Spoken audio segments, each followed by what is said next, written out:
Recognize Mr. Issa for 5 minutes. Thank you. Good morning, Ambassador. Good morning. I want to follow up right where we left off there. Who made the decision to essentially jettison the requirement for the Foreign Service exam? Jettison is... Okay. Did you participate in the decision that led to this change? It is not something I participated in at all, but fully support, and it's good to see you, sir. Good to see you. It's been a long time since Malta. Yeah. On my way to Libya. Yeah.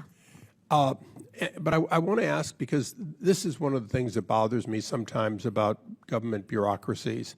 One, it's a big decision. There should be transparency. I'm sure you agree as to who made the decision and why.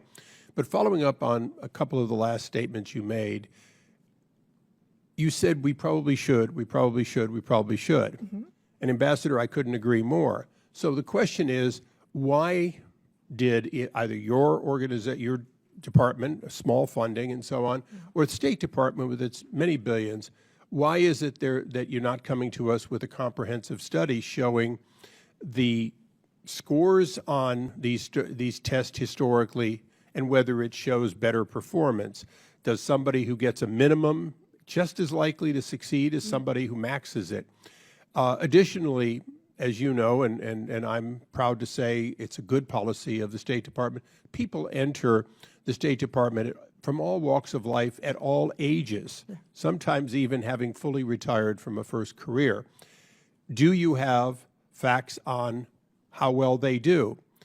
Lastly, I'm sure you've done a study and you know the ratio of men and women, minorities of each category who serve in the State Department. Is that correct? Yes, we have a demographic baseline. And does it relatively, in most cases, particularly as to African Americans and others, reflect America with some accuracy, particularly when you consider college graduation rates?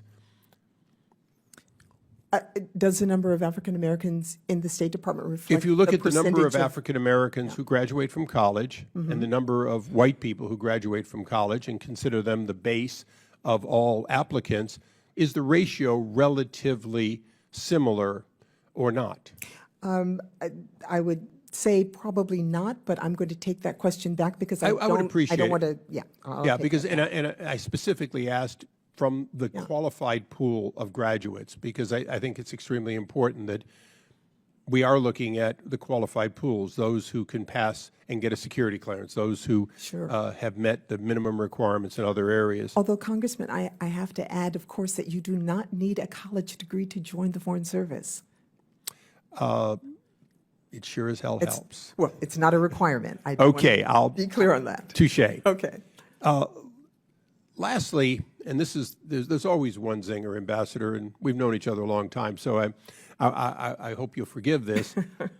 In 2018, the New York Times did quote you using terms like, "You knew you were among the reviled," referring to yourself relative to President Trump's administration. You were pretty harsh on him.